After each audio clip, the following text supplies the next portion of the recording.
سيدنا ومولانا محمد معدن الجود والكرم وآلہ وبارک وسلم۔ حمد و صلات کے بعد انتہائی معزز و محترم سامعین کرام، السلام علیکم ورحمۃ اللہ وبرکاتہ۔ سامعین محترم، میں نے آپ کے سامنے قرآن مجید فرقان حمید کی ایک آیت کریمہ تلاوت کرنے کا شرف حاصل کیا، اور یہ آیت شہیدوں کے فضائل کے متعلق ہیں، اور اللہ تبارک و تعالی نے اس آیت مبارکہ میں اس بات کو بیان کیا کہ وہ لوگ کہ جو اللہ کے راستے میں شہید کیے جائیں انہیں مردہ نہ کہو، بلکہ وہ زندہ ہیں، تمہیں ان کی زندگی کا شعور نہیں ہے۔ آج ہم فلسفہ شہادت کو بیان کریں گے اور مرتبہ شہادت کو بیان کریں گے۔ اللہ تبارک و تعالیٰ سے دعا ہے کہ اللہ تعالیٰ ہم سب کو قرآن و حدیث سمجھنے کی توفیق عطا فرمائے۔ سامعین محترم، اللہ تبارک و تعالیٰ نے انسانوں کے اندر درجات بنائے۔ اللہ نے بعض کو نبی بنایا، بعض کو صدیق، بعض کو شہید، بعض کو ولی، بعض کو قطب، بعض کو ابدال۔ جس نے اللہ کا جتنا قرب حاصل کیا اس کے حساب سے اللہ نے اس کو اتنا مرتبہ اور مقام عطا فرما دیا۔ جو شہید کا مرتبہ ہوتا ہے یہ خاص مرتبہ ہوتا ہے، یہ اللہ تعالیٰ اپنے خاص بندوں کو عطا فرماتا ہے۔ انسان اس کی دعا کر سکتا ہے، انسان اس کی تمنا کر سکتا ہے، باقی اللہ تبارک و تعالیٰ فیصلہ فرماتا ہے کہ کس کی قربانی کو اللہ نے قبول فرمانا ہے۔ اور جو اللہ کے راستے میں شہید ہو جائے تو اس کو اللہ یہ انعام و اکرام عطا فرماتا ہے کہ اس کا خون زمین پر گرنے نہیں پاتا، اللہ اس کی مغفرت فرما دیتا ہے۔ ابھی اس کا خون زمین پر گرنے نہیں پاتا، اللہ اس کی مغفرت فرما دیتا ہے۔ حدیث میں آتا ہے کہ جب شہید ہو رہا ہوتا ہے تو اللہ تعالیٰ اس کو اپنی دیدار سے مشرف فرما دیتا ہے، یعنی وہ دیدار الہی حاصل کر لیتا ہے۔ جب وہ شہید ہو جاتا ہے تو اللہ تبارک و تعالیٰ اس کی روح کو سبز پرندوں کے پیٹوں میں رکھ کر عرش کی کندیلوں میں جو ہے اللہ تعالیٰ اس کا مسکن اور اس کا ٹھکانہ بنا دیتا ہے۔ شہید جنت کے باغوں کے اندر سیر کر رہا ہوتا ہے۔ اللہ تبارک و تعالیٰ یہ مرتبہ اور یہ مقام اپنے جن لوگوں کو عطا فرماتا ہے وہ خاص الخاص لوگ ہوتے ہیں۔ پھر اللہ تعالیٰ نے ان کے فضائل میں فرمایا کہ جو اللہ کے راستے میں شہید کر دیا جائے اسے مردہ نہ کہو۔ ہمارے کہنے کے اوپر پابندی لگا دی۔ اس کی وجہ یہ ہے کہ ہم یہ دیکھتے ہیں کہ شہید کی گردن کٹتی ہے، شہید کے ہاتھ پاؤں کاٹ دیے جاتے ہیں، اور شہید کا سینہ چھک کر دیا جاتا ہے، اس کے جسم سے خون جو ہے وہ جاری ہو جاتا ہے، شہید لہو لہان ہو جاتا ہے، اور پھر لوگ اس کو دفن کر دیتے ہیں، اس کے مال کو تقسیم کر دیتے ہیں، اس کی بیوہ عدت گزار کر شادی کر لیتی ہے، اس کے بچے جو ہے وہ بڑے ہو جاتے ہیں۔ تو ہو سکتا ہے کہ کسی کے ذہن میں یہ سوال پیدا ہو کہ شہید مر گیا جبھی تو یہ سارے معاملات ہوئے۔ اللہ نے فرمایا کہ ہرگز ایسا گمان بھی نہیں کرنا، تمہارے گمان پر بھی پابندی لگا کے فرمایا کہ وَلَا تَحْسَبَنَّ الَّذِينَ قُتِلُوا فِي سَبِيلِ اللَّهِ أَمْوَاتٌ، اور وہ لوگ جو اللہ کے راستے میں قتل کیے جائیں ان کو مردہ گمان بھی نہ کرو، بلکہ اللہ کے پاس زندہ ہیں، ان کو رزق دیا جاتا ہے، ان کو اللہ تعالیٰ کھلاتا پلاتا ہے، اپنے پاس رکھتا ہے۔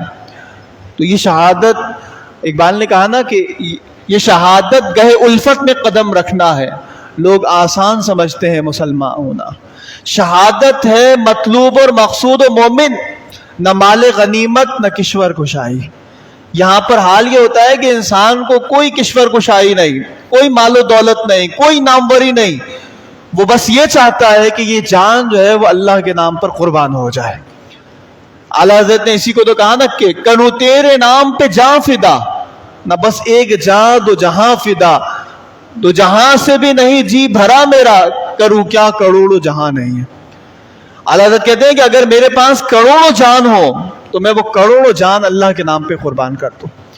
تو یہ شہید دراصل اپنی جان کو اللہ کے راستے میں قربان کر دیتا ہے۔ اس کو شہید کیوں کہتے ہیں؟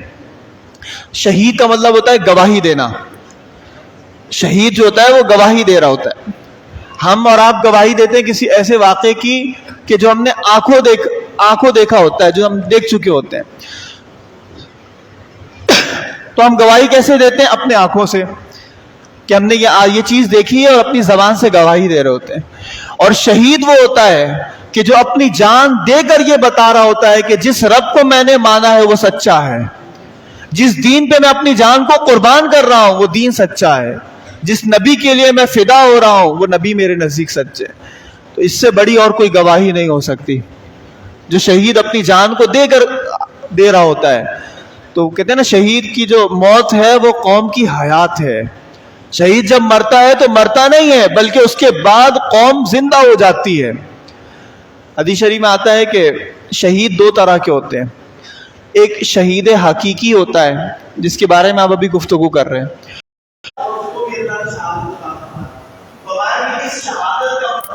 काम यह है कि शहीद होते ही अल्लाह उसके सारे गुनाहों को माफ फरमा देगा।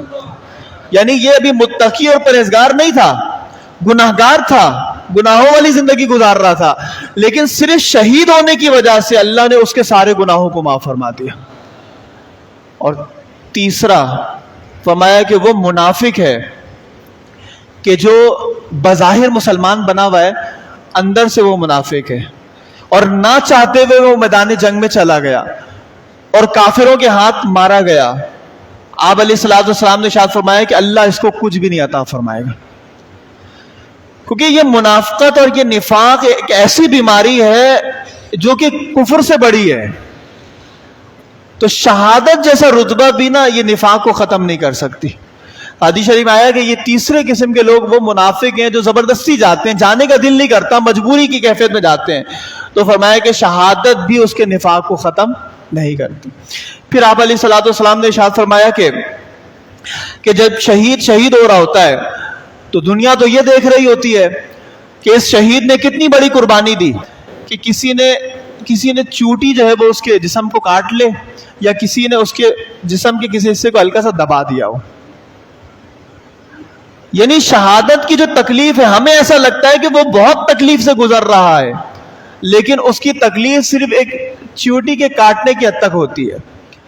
और उसकी जो हिकमत फुकाए कराम ने बयान की, उलमाए कराम ने, वो ये है कि जिस वक्त बंदा शहीद हो रहा होता है तो उस वक्त वो अल्लाह तबारक व तआला की मोहब्बत में सरशार हो जाता है, और वो फिर इंसान जो होता है ना, जो शहीद होता है, वो अल्लाह तबारक व तआला के जलवों में गुम हो जाता है।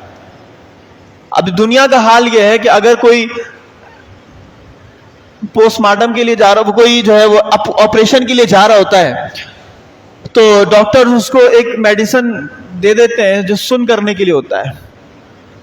पूरा जिस्म ऐसा हो जाता है कि आपके सामने ही आपके जिस्म को काटा जा रहा होता है, लेकिन आपको महसूस नहीं होता। आपके जिस्म को चीर दिया जाता है, आपको तकलीफ नहीं होती। तो बड़े बड़े ऑपरेशन जब किए जाते हैं, उससे पहले आपके जिस्म को सुन कर दिया जाता है। कहते हैं कि ये एक मादी शय है, एक दवाई, कि इस दवाई के अंदर इतनी तासीर है कि इसने आपको इतना मशगूल कर दिया कि आपको पता ही नहीं चला कि आपकी तकलीफ क्या क्या गुजर गई।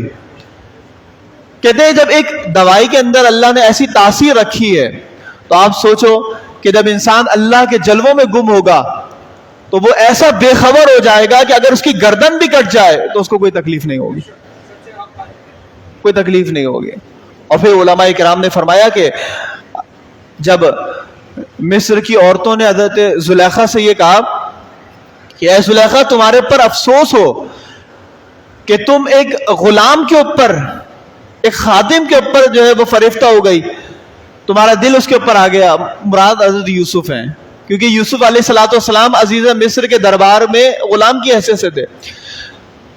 तो जुलेखा ने यह किया कि अपनी सारी दोस्तों को उसने दावत दे दी, और दस्तरखान जो है वो उसने बिछा दिया, और दस्तरखान में तरह तरह के फल जो है वो उसने बिछा दिए, और अपनी सारी दोस्तों के हाथों में जो है एक एक छुरियां और एक एक फल जो है वो थमा दिए। और इधर हज़रत यूसुफ अलैहिस्सलाम से कहा कि ए यूसुफ आप आ जाएं, ए यूसुफ आप तशरीफ ले आएं। और यहां हज़रत यूसुफ अलैहिस्सलाम आए हैं तो आपके जल ला यजीद, शहीद जो है वो नहीं पाता शहादत की तकलीफ को, सिवाय इस बात के कि उसको कोई हल्की सी जो है वो चीज छुप जाए। तो ये शहादत का वो मर्तबा है जो अल्लाह तबारक व तआला अपने खास बंदे को जो है वो अता फरमाता है। अच्छा, शहीद तो दुनिया में बेशुमार हुए, रोज़े अव्वल से ही लोग शहादत का ये सिलसिला जारी और सारी है, बहुत सारे लोग शहीद हुए, लेकिन एक जो लक़ब मिलता है ना सय्यदुश शुहदा, वो सैयदना इमाम हुसैन रज़ी अल्लाह तआला अन्हु को मिलता है, जिनका ये मुहर्रम में जिनकी शहादत हुई है। और ऐसी बेमिसल और ऐसी बेमिसाल शहादत हुई है, ये क़यामत तक ऐसी शहादत कोई पेश नहीं कर सकता। लोग अपनी जान को तो कुर्बान कर सकते हैं, अपने माल को तो कुर्बान कर सकते हैं, लेकिन जिस शिद्दत के साथ इमाम हुसैन ने उन तकालीफ को बर्दाश्त किया है, वो इमाम हुसैन का ही खासा है। कहते हैं कि 3 दिन से हज़रत इमाम हुसैन भूखे और प्यासे थे, और आप सिर्फ नहीं बल्कि आपके तमाम रुफका की यही कैफियत थी कि 3 दिन से ना कुछ खाया है ना कुछ पिया है। और यहां बड़ों की तो हालत यही थी ना, बच्चों की हालत यह थी कि जो दूध पीने वाले बच्चे थे वो भी बेचारे प्यासे थे।